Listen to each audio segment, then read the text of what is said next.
स्वागत है आपका रेनेसाइंस में। मैं रवि कुमार। चलिए, जो ज्योमेट्री की क्लासेस हो रहे थे उससे आगे हम लोग बढ़ाते हैं। ज्योमेट्री की क्लासेस लगभग आधे हो चुके हैं। जो बचे हुए हैं वो भी अगले 3-4 क्लास में 5 क्लास तक में समाप्त हो जाएंगे। आज हम लोग कुछ जो है क्षेत्रफल से संबंधित विशेषताओं को पढ़ेंगे और मिड पॉइंट थ्योरम के बारे में जानेंगे। ठीक है, जितने भी कक्षाएं हो रहे हैं उससे संबंधित प्रश्न जो है आपको यथाशीघ्र मिल जाएंगे। उन प्रश्नों को जो है आपको सॉल्व करना है। ठीक है,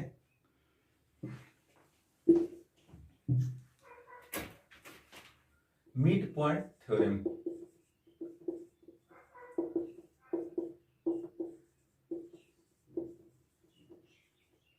मध्य बिंदु प्रमेय लिखिए।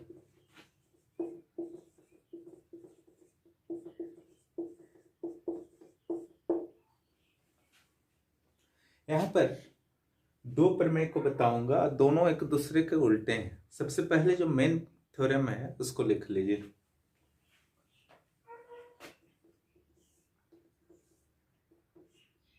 कोई भी एक त्रिभुज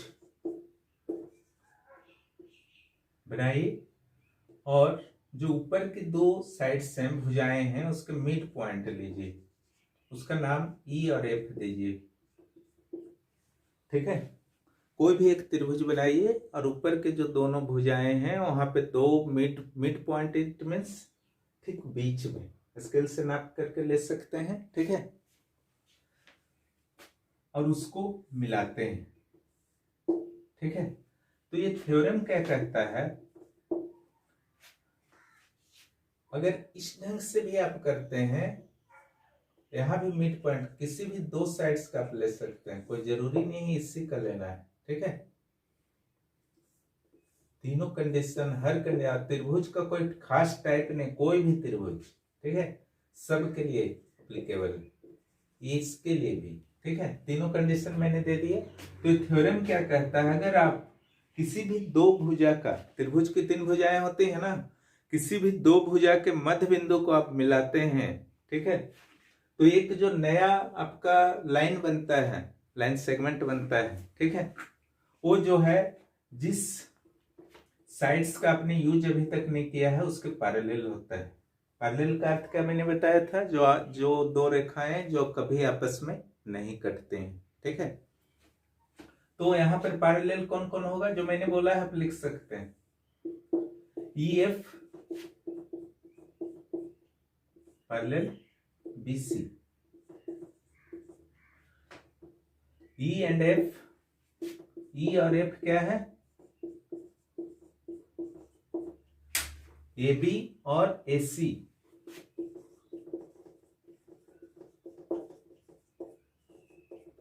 भुजा की मध्य बिंदु है।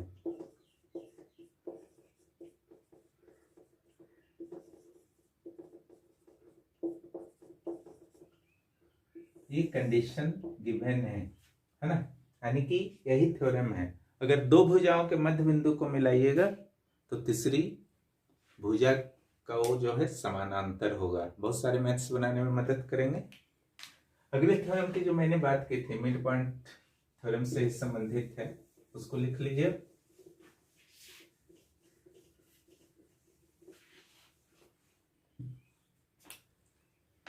कोई भी त्रिभुज,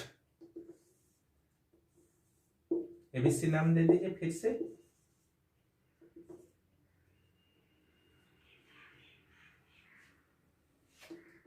किसी भी त्रिभुज के किसी एक भुजा का मिड पॉइंट ले लीजिए, उसका डी नाम दे दीजिए। करना यहां पर क्या है, थोड़ा सा अंतर है, ध्यान रखिएगा, नहीं ध्यान दीजिएगा तो कंफ्यूज कर जाइएगा। डी जो है दिया हुआ है कि ये मध्य बिंदु है AB का। ठीक है, अगर आप किसी भी एक भुजा के मध्य बिंदु को क्या करते हैं, वहां से एक लाइन खींचते हैं। किस टाइप का लाइन खींचते हैं, इस ढंग से लाइन खींचते हैं कि वो ठीक उसके नीचे जो है एक और जो भुजा बचा हुआ है, जैसे यहाँ BC बचा हुआ है, तो इसके समानांतर अगर आप लाइन खींचते हैं, ठीक है, यहाँ ये नहीं बताया है कि यहाँ पर मध्य बिंदु पहले से था ई, यहाँ उल्टा कर दिया।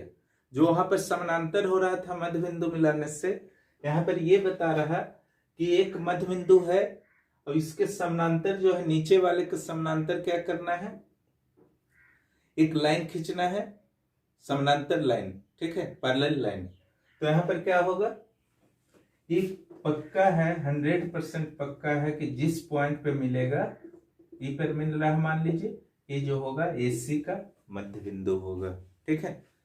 ये है मध्य बिंदु प्रमेय, ठीक है। ये 2 प्रमेय है, ध्यान रखिएगा। इससे संबंधित प्रश्न में जल्द ही दूंगा, इसको नोट कर लीजिए अभी फिलहाल। एरिया से रिलेटेड कुछ प्रमेय पर देखते हैं।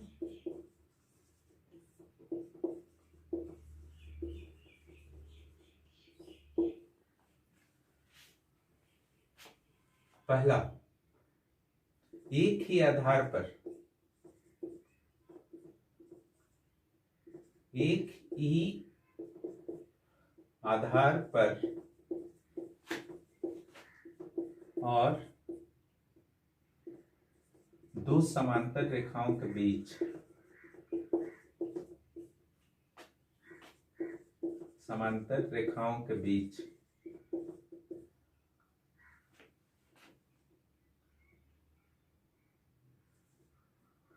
निर्मित समांतर चतुर्भुज, निर्मित सभी कर दीजिए है, निर्मित सभी समांतर चतुर्भुजों के क्षेत्रफल बराबर होते हैं।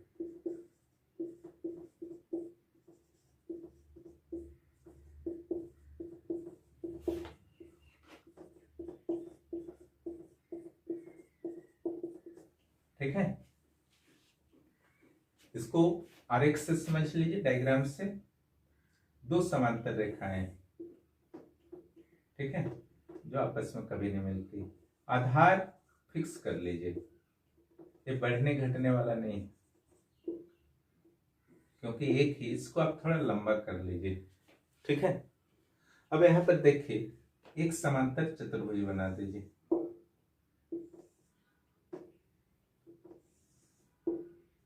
सी डी, ठीक है।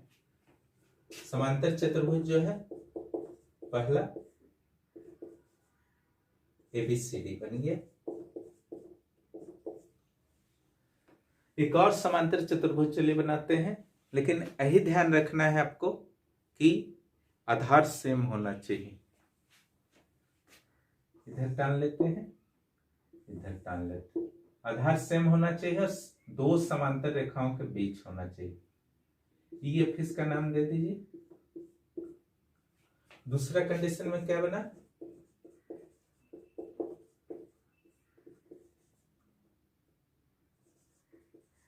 A B E F. देखिए आधार सेम है। एक और केस में दे देता हूं, आधार सेम होना चाहिए। थोड़ा ज्यादा टान दीजिए, इधर इधर भी थोड़ा ज्यादा टान दीजिए, जी एच दे दीजिए इसका नाम। ये जो नया समांतर चतुर्भुज आया है, इसका नाम क्या होगा, ए बी जी एच। आधार सेम है, देखिए, यानी कि इन तीनों के क्षेत्रफल जो है इस प्रमेय के अनुसार, इस थ्योरम के अनुसार समान होंगे। ये प्रूफ भी होता है, हालांकि आपको प्रूफ करने से मतलब नहीं है, इसको बस याद करना है, ठीक है। ये पहला हुआ। अब दूसरा देखते हैं, चलिए।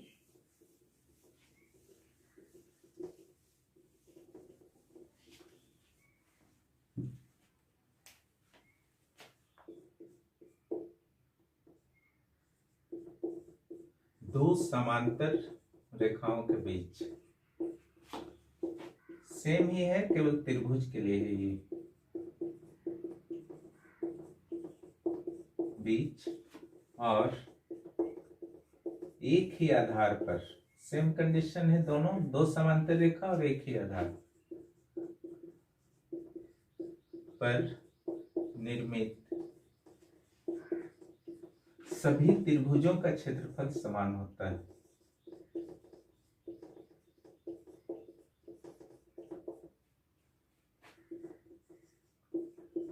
क्षेत्रफल समान होता है।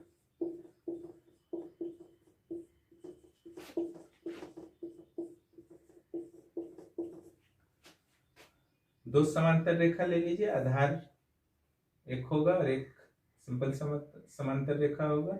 इसका नाम आधार का दे दीजिए AB। चलिए एक त्रिभुज बना लेते हैं।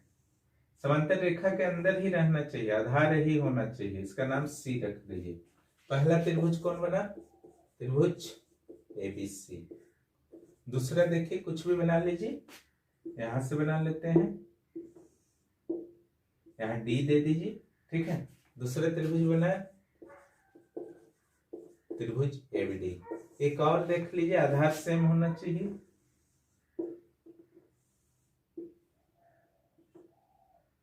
E दे दीजिए इसका नाम।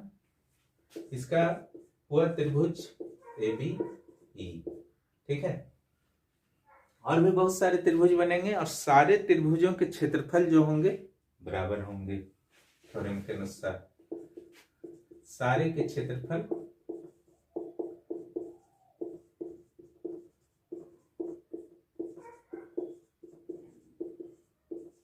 बराबर होंगे। क्लियर? ये हुआ एरिया का दूसरा। अब आगे और आते हैं, चलिए उसको उतार लीजिएगा।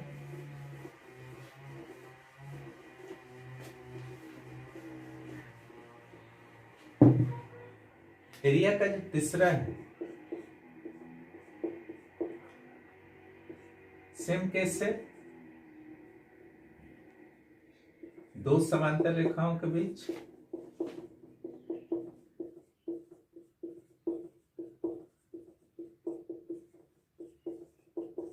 पहला जो केस था एक ही आधार, ठीक है। यही चीज लिख रहे थे ना पिछले 2 बार से। पर बने क्या क्या? एक आपको बनाना है समांतर चतुर्भुज और दूसरा बनाना है त्रिभुज। इनका जो है क्षेत्रफल बराबर होता है।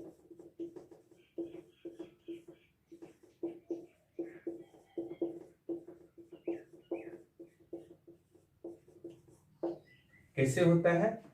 फिर उसी ढंग से बनाइए। सेम आधार लेना है हमको, AB मान लीजिए। पहला काम करना है, इससे एक आप समांतर चतुर्भुज बना लीजिए CD। तो यहां पर लिख लीजिए समांतर चतुर्भुज ABCD। चलिए अब एक त्रिभुज बना लीजिए, आधार सेम होना चाहिए त्रिभुज का। इसको बना लिए हैं त्रिभुज, इधर जरूरत नहीं है, या कहीं भी बना सकते हैं, कोई दिक्कत नहीं है, यहाँ पर भी बना सकते हैं, लेकिन इन दोनों के बीच होना चाहिए, आधार सेम होना चाहिए। त्रिभुज ADB, ठीक है। इन दोनों का जो है सॉरी क्षेत्रफल बराबर नहीं होता है। क्षेत्रफल जो है सुधार लीजिए थोड़ा। यहाँ जो है समांतर चतुर्भुज त्रिभुज का क्षेत्रफल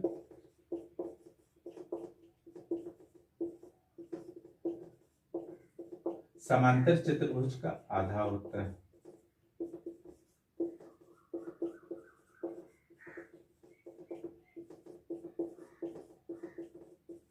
सुधार लीजिएगा इसको। यहां क्या होगा? त्रिभुज ADB का क्षेत्रफल बराबर हाफ ऑफ